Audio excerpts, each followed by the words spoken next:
Bonjour, je m'appelle Virginie, je suis infirmière, puis on est rendu à la 5e vidéo de mon intervention éducative sur l'anxiété que je réalise là, pour l'organisme Santé mentale Québec Chaudière-Appalaches dans le cadre de la fin de mon baccalauréat en sciences infirmières à l'Université du Québec à Rimouski. Donc aujourd'hui, je vous parle des habitudes de vie, puis des stratégies d'adaptation à l'anxiété.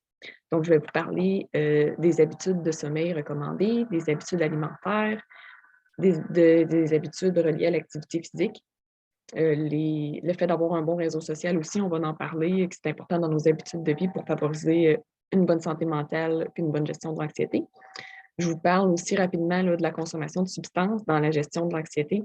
Puis aussi, on va regarder les stratégies d'adaptation à l'anxiété. Je vais vous présenter un outil qui s'appelle l'outil COPE abrégé.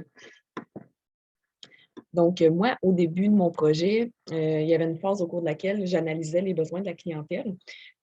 Puis, dans le fond, j'ai rendu disponible un questionnaire là, auprès des gens qui étaient intéressés à me répondre pour mieux diriger là, les sujets que j'allais aborder dans mon projet. Je questionnais la clientèle sur leurs habitudes de vie. Donc, j'ai posé la question combien d'heures de sommeil, combien d'heures vous dormez par nuit? Puis, dans le fond, j'ai 9 personnes sur 36 qui m'ont répondu dormir entre 6 et 7 heures par nuit. 14 personnes sur 36 qui ont répondu dormir entre 7 et 8 heures. Puis 8 personnes sur 36 qui ont répondu dormir entre 8 et 9 heures par nuit. Donc, la majorité des personnes qui ont répondu à mon questionnaire ont déjà de bonnes habitudes de sommeil. On va le voir un petit peu plus loin, là, les recommandations qui sont rendues disponibles par rapport à ça. Donc, avant de vous parler des recommandations pour le sommeil, je vous présente là, 2 études qui ont été faites par rapport aux habitudes de sommeil. Donc, dans la première étude, ce qui en est ressorti, c'est que les personnes qui sont anxieuses ont tendance à moins bien dormir. C'est une étude qui a été réalisée par une pédopsychiatre qui s'appelle Dr. Hélène Bouguy avec le Dr. Roger Godbout auprès de 19 enfants et adolescents anxieux. Euh, Dans le fond, ils ont questionné ces jeunes-là sur leurs habitudes de sommeil, puis ils ont comparé les résultats avec un groupe témoin de jeunes qui n'avaient pas une problématique d'anxiété. Puis, ce qui en est ressorti, c'est qu'au niveau du groupe des enfants et adolescents anxieux, 95 d'entre eux n'étaient pas capables de dormir seuls versus 0 pour le groupe témoin. 62 des enfants anxieux faisaient plus de cauchemars versus 38 pour le groupe témoin. Puis 56 des enfants anxieux se plaignaient d'un sommeil insatisfaisant versus 25 du groupe témoin. Donc, on voit ici que l'anxiété peut venir jouer sur le sommeil là, auprès des jeunes. Ensuite, une autre étude là, de 2020 qui a été réalisée par un professeur de neurosciences et de psychologie, M. Matthew Walker. Dans le fond, ce qui est ressorti de son étude, c'est que la privation de sommeil peut aussi avoir un impact négatif sur l'anxiété. Dans le fond, lui, ce qu'il a fait avec son équipe, c'est qu'auprès de 18 jeunes, il a fait visionner des vidéos là, perturbantes à ces personnes-là après une bonne nuit de sommeil. Puis, il a fait visionner des vidéos perturbantes auprès des mêmes jeunes après une nuit de privation de sommeil. Ce qui en est ressorti au niveau des résultats, ils ont fait des images cérébrales auprès de ces jeunes-là là, pour voir ce qui se passait quand ils regardaient les vidéos perturbantes. Il en est ressorti qu'après une mauvaise nuit de sommeil, le cortex préfrontal médial, dans le fond, c'est le cortex qui aide à contrôler l'anxiété, était comme complètement déconnecté. Puis que les centres émotionnels plus profonds, eux autres, étaient hyperactifs. Dans le fond, les centres qui nous aident à gérer l'anxiété ne sont pas capables de faire leur travail, mais les centres émotionnels sont hyperactifs, donc on est plus, euh, on est plus réactif à ce qui se passe, puis on gère moins bien notre anxiété. Versus après une bonne nuit de sommeil, ce qui était observé auprès des jeunes, auprès des images cérébrales, c'est que le niveau d'anxiété était diminué.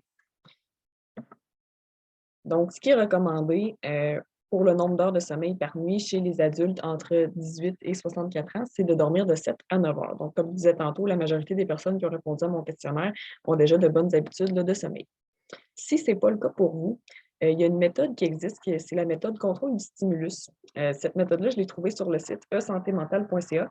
Ça, ce site-là, c'est une initiative à but non lucratif là, de l'Hôpital pour enfants de l'Est de l'Ontario qui ont pour but là, de favoriser une bonne santé mentale auprès des jeunes. La méthode qu'ils ont rendue disponible, c'est comme une petite technique pour être capable de se coucher puis de s'endormir facilement. Dans le fond, ce qu'on dit de faire, c'est un coup qu'on est le soir, on se couche seulement quand on se sent somnolent, peu importe l'heure qu'il soit super tôt ou super tard, on attend d'être somnolent avant de se coucher. On utilise notre lit seulement pour dormir. On ne commence pas à venir faire nos travaux d'école dans notre lit. On ne commence pas à regarder des films ou c'est ça, s'amener du travail dans le lit pour être sûr que notre cerveau là, associe vraiment le lit à l'endroit destiné pour dormir et se reposer. Une fois qu'on est couché, si on ne s'endort pas dans les 10 à 20 premières minutes, on se lève puis on change de pièce. Ça fait assez longtemps qu'on est couché pour dire qu'on s'endort. Si on ne s'endort pas, on réessaye un petit peu plus tard, une fois qu'on se retrouve à se sentir somnolent. On ne fait pas de sieste en journée non plus là, pour être sûr de favoriser un bon sommeil une fois la nuit. On se programme aussi un réveil matin pour se réveiller à la même heure à tous les matins, peu importe le sommeil qu'on a obtenu la veille. Donc ça fait en sorte que c'est une méthode qui peut être un peu difficile à mettre en place parce que les premières nuits, on peut se sentir plus fatigué, à faire plusieurs essais, là, essayer de se coucher 10-20 minutes, pas être capable de s'endormir, se relever, puis se lever quand même à l'heure qu'on avait prévu au matin. Mais ce qui est dit sur le site Internet, c'est que ça peut prendre jusqu'à 2 semaines pour s'ajuster, puis que la technique devienne efficace, là, que par la suite, on soit capable de se coucher puis de s'endormir rapidement. Je vous présente aussi d'autres recommandations là, en rafale pour ce qui est des habitudes en lien avec le sommeil. Donc, c'est recommandé d'éviter de faire de l'activité physique 1-2 heures avant de se coucher pour être sûr de favoriser la relaxation. D'établir une routine du coucher régulière, puis de se réveiller à la même heure tous les jours aussi, c'est important, dans le fond, de se garder comme une petite routine là-dedans pour favoriser des bonnes habitudes de sommeil. Puis éviter de faire des siestes en journée aussi, comme je disais tantôt, là, pour favoriser là, un bon sommeil une fois rendu le soir pour dormir pour la nuit. On peut aussi faire des exercices de relaxation ou des activités qui nous détendent le soir pour favoriser la relaxation. Quand une fois qu'on est couché, là, c'est important de favoriser un environnement là, au cours duquel c'est facile de s'endormir. Par exemple, s'il y a du bruit, on va se mettre des bouchons. S'il y a de la lumière dans la chambre, on peut essayer de tamiser ou de mettre comme un loup, essayer de faire en sorte qu'on soit capable de dormir dans un environnement qui est favorable. On peut aussi limiter sa consommation de caféine et d'alcool au cours de la journée. La caféine étant un stimulant, ça peut faire en sorte qu'une fois le soir, on a de la misère à s'endormir. Puis l'alcool, certaines personnes peuvent avoir l'impression que l'alcool les aide à s'endormir une fois le soir. Oui, ça nous aide. Ça peut faire en sorte que ça nous prend moins de temps à s'endormir si on a consommé de l'alcool, mais ça a un impact négatif sur nos phases du sommeil. Donc, notre sommeil n'est pas aussi récupérateur que si on n'avait pas pris d'alcool avant de se coucher. Donc, on peut venir limiter la consommation de caféine et d'alcool. On peut aussi éviter l'exposition à la télé ou à l'ordinateur avant de se coucher.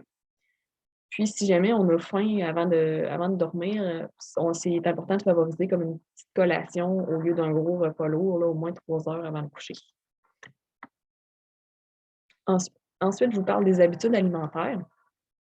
Donc, auprès des répondants à mon questionnaire, j'avais demandé, considérez-vous avoir de saines habitudes alimentaires? Puis, près de 70% des répondants m'ont dit que oui. Donc, c'est important de parler de l'alimentation parce que l'anxiété, ça peut nous amener à avoir une perte d'appétit ou nous amener aussi à manger plus. Là, quand on parle de manger nos émotions, là, il y a plusieurs personnes là, qui sont pris là-dedans là, avec cette problématique-là. Donc, dans la prochaine diapositive, je vais vous donner là, des recommandations là, par rapport à ça. Donc, si on regarde les recommandations du nouveau guide alimentaire canadien, on dit de manger des fruits et des légumes en abondance, que ce soit des fruits et des légumes frais, congelés ou en conserve. Ensuite, de manger des aliments protéinés, que ce soit des protéines végétales ou animales. Ensuite, les aliments grains entiers, dans le fond, c'est important de favoriser justement les aliments que c'est marqué vraiment multigrains ou blé entier dessus. De faire en sorte que l'eau, c'est notre boisson de choix là, pour la journée. Puis en général, là, c'est juste de faire en sorte de prendre des aliments qui sont faibles en sodium, en sucre ou en gras saturés ajoutés. Puis on peut aussi comparer les tableaux des valeurs nutritives là, des aliments quand on est à l'épicerie et qu'on compare là, deux produits similaires. Donc, pour certaines personnes, ça peut être difficile de bien manger selon le budget qu'ils ont. Je vous donne quelques petits conseils qui peuvent aider là, à faire en sorte qu'on respecte son budget là, pour notre épicerie.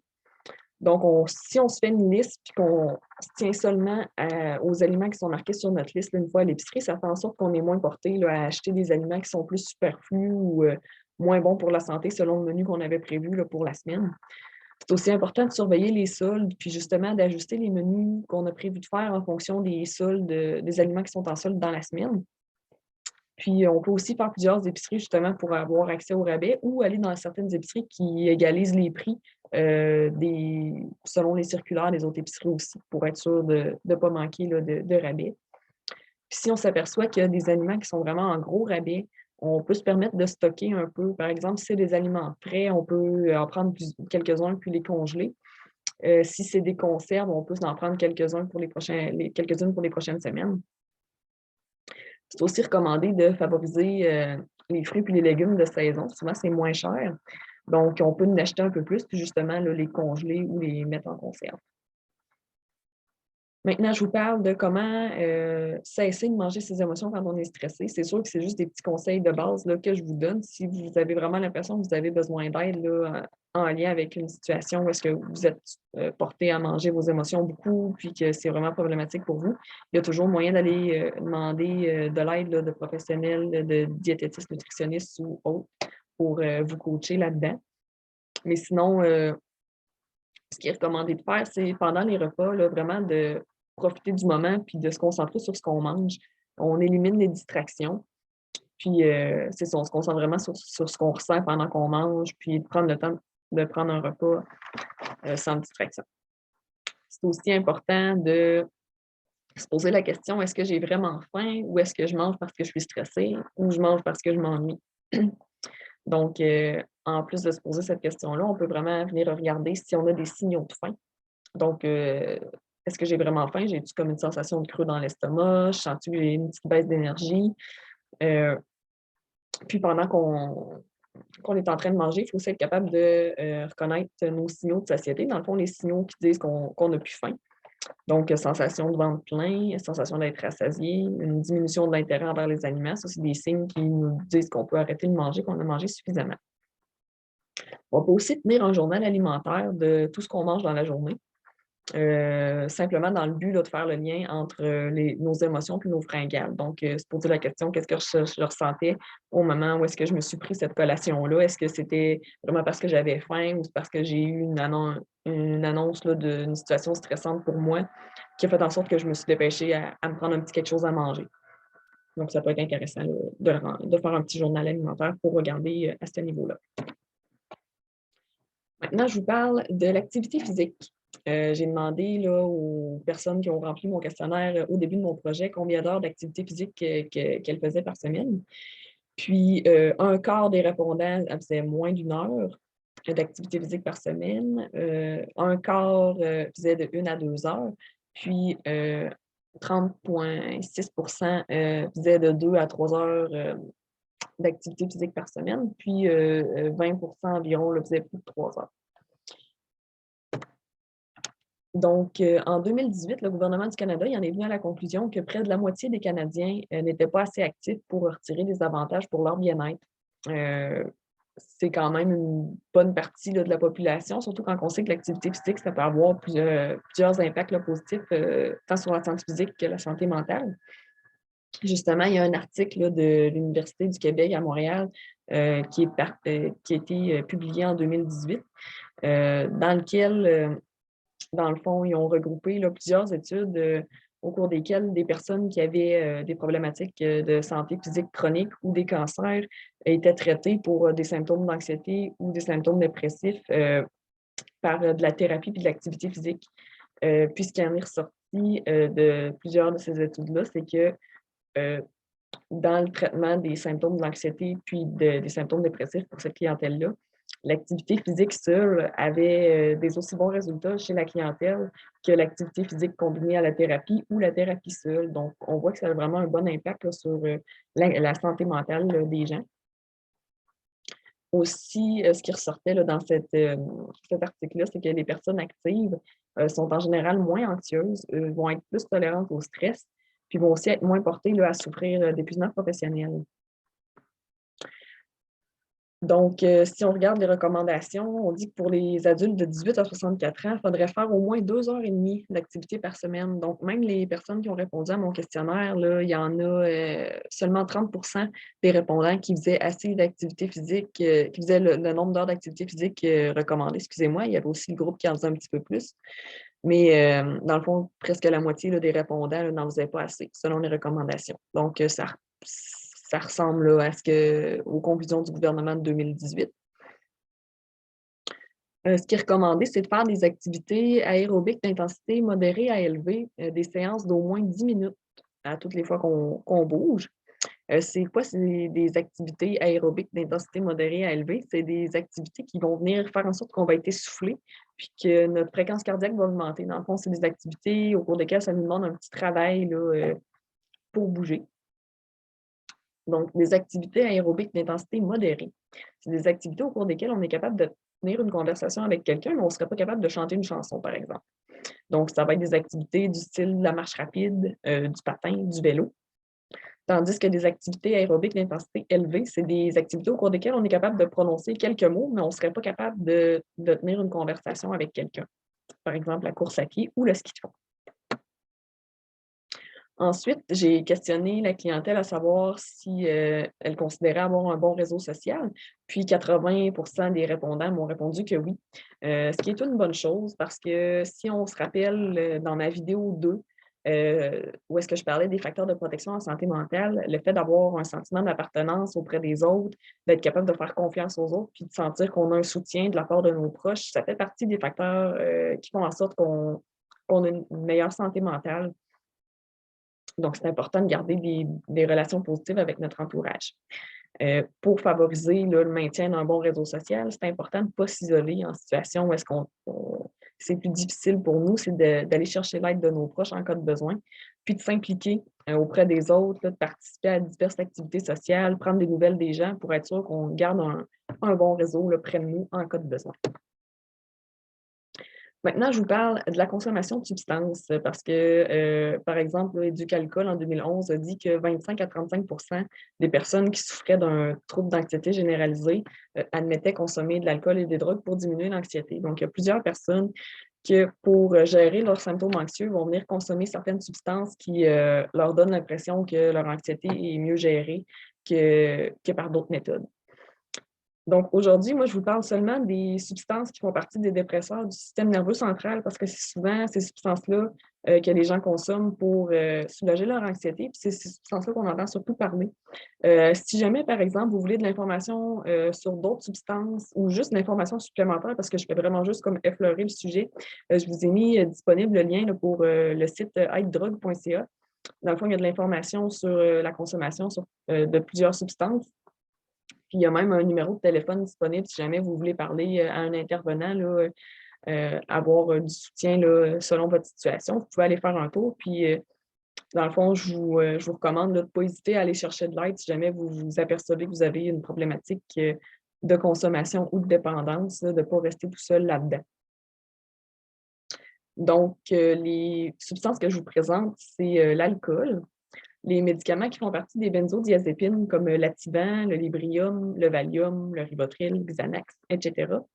Les opioïdes, morphine, dilodide, codéine, héroïne, démérol, oxycodone, fentanyl et autres. Ces substances-là, souvent les personnes qui vont consommer de manière excessive, l'effet recherché, ça va être de l'euphorie, de la désinhibition, puis le soulagement de l'anxiété. Par exemple, ce qui peut arriver avec si on consomme excessivement ces substances-là de manière répétée, on peut développer des dépendances, que ce soit une dépendance psychologique, dans le fond, qu'on se sente obligé de consommer ces substances-là pour se sentir bien, se sentir mieux. Puis le fait de ne pas les consommer fait en sorte qu'on se ramasse vraiment comme en détresse. Là, on a vraiment besoin de cette substance-là pour se sentir mieux.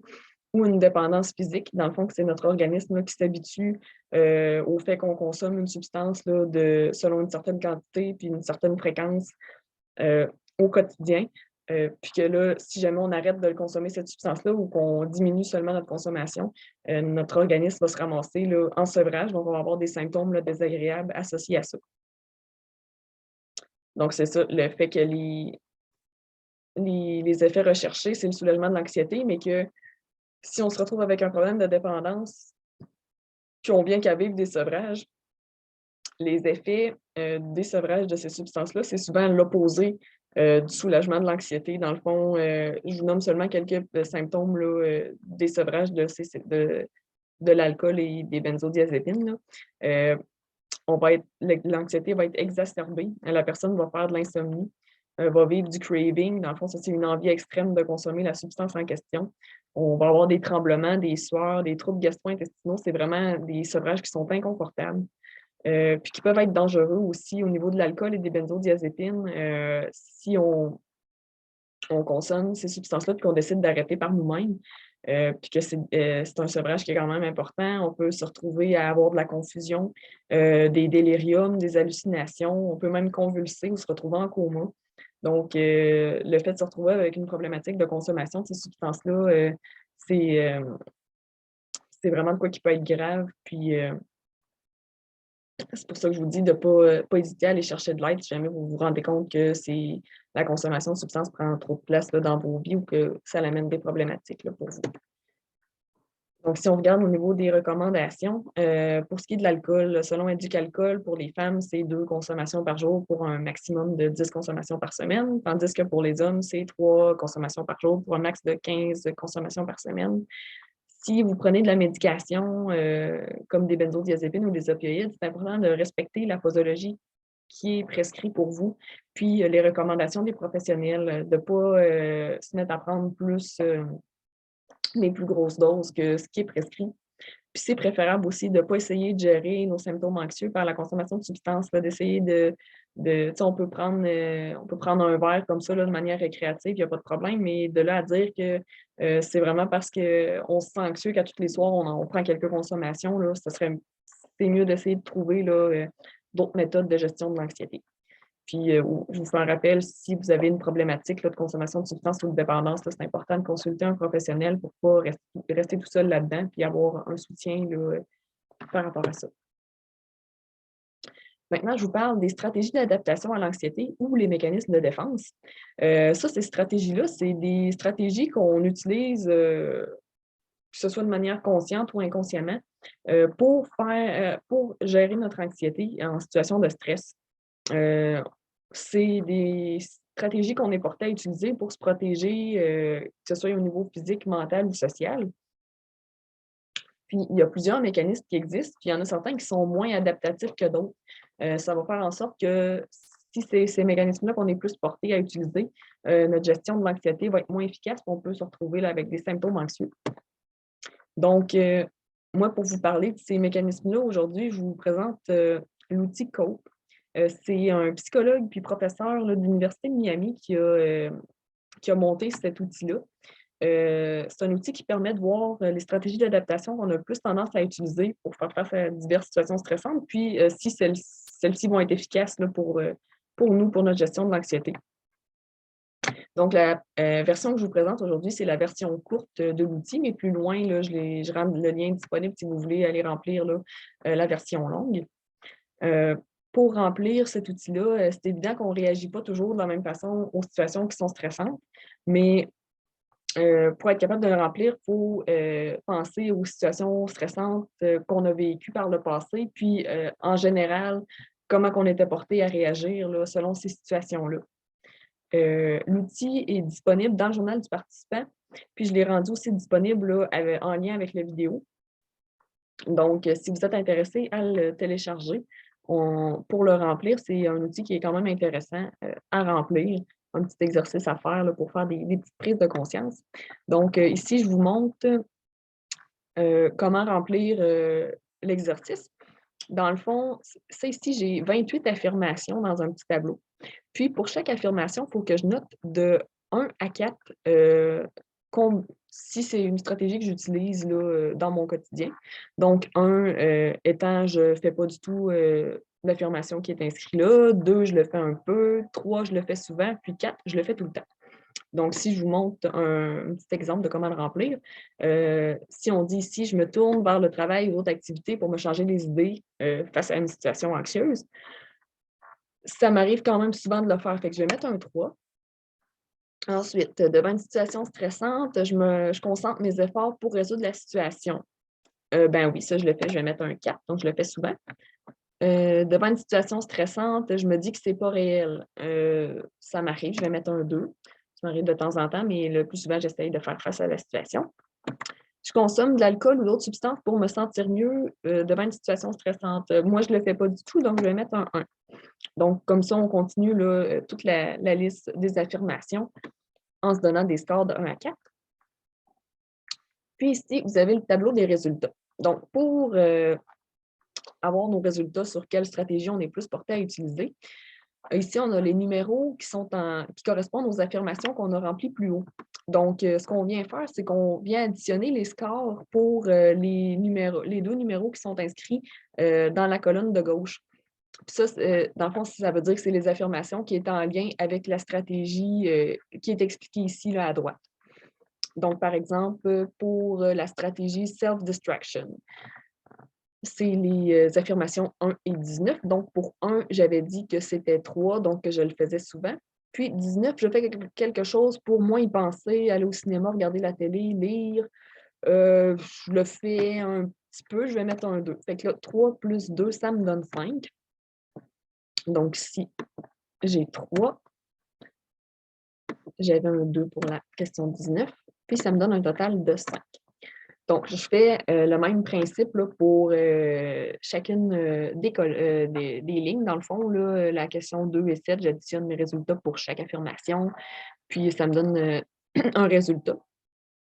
Une fois que ce tableau-là est complété, les stratégies associées à vos plus hauts scores, c'est les stratégies que vous êtes le plus porté à faire au quotidien.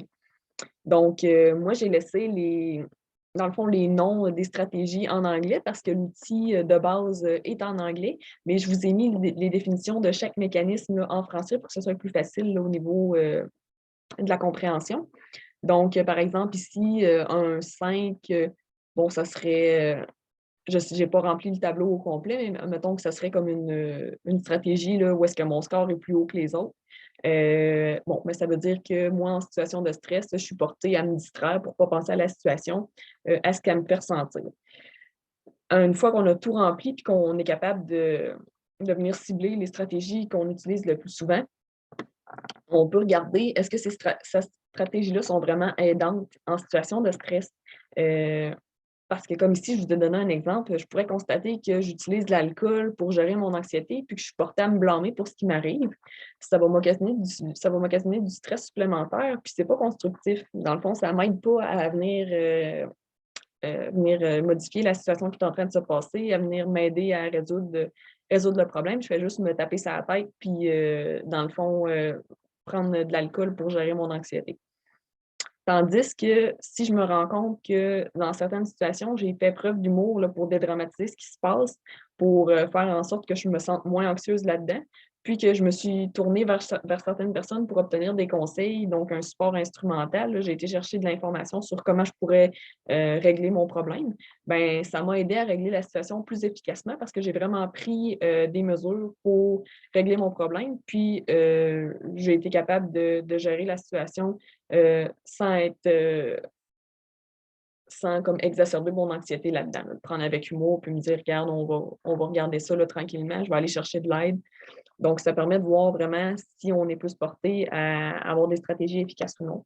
Puis, ça peut nous faire réfléchir où est-ce à des certaines stratégies qu'on pourrait essayer là, de mettre de côté, puis essayer d'en favoriser d'autres. Donc, au bas du tableau, là, dans l'outil intégral qui est disponible avec la vidéo, puis dans le journal du participant, j'ai les liens Internet là, pour la référence de l'outil COPE abrégé, puis aussi pour l'outil COPE standard, si jamais vous voulez remplir là, la version plus longue.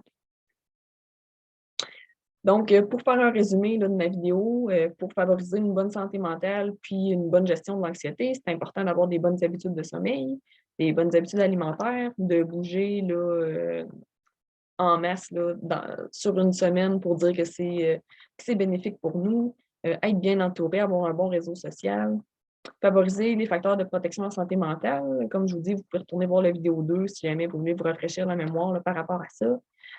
Aller chercher de l'aide en cas là, de problématiques de consommation de substances ou de dépendance pour ne pas être tout seul là-dedans. Puis aussi, identifier des stratégies d'adaptation moins efficaces, puis les remplacer par des stratégies plus constructives et mieux adaptées. Puis tout ça, c'est dans le but là, de diminuer nos difficultés reliées à l'anxiété. Donc, comme à chaque fin de vidéo, là, je vous demande de prendre un petit 5 minutes, là, ça serait gentil pour remplir le petit questionnaire d'évaluation en lien avec la vidéo. Ça me permet de voir si mon contenu a été pertinent pour vous, si ça a été utile, puis si, dans le fond, les objectifs que je me suis fixés en lien avec mon projet ont été atteints. Puis, vous pouvez toujours remplir le journal du participant qui est disponible. C'est pour vous aider à réfléchir à votre situation avec l'anxiété et vos habitudes de vie. Faire des petites prises de conscience aussi. Ce n'est pas un document que je ramasse, c'est vraiment juste pour vous. Puis, dans le journal du participant aussi, j'ai mis des ressources communautaires à la fin que vous pouvez consulter si jamais ça vous intéresse. Donc, je vous présente les références que j'ai utilisées pour faire la vidéo d'aujourd'hui. Puis, je vous dis merci d'avoir regardé mon vidéo, puis on se voit la semaine prochaine.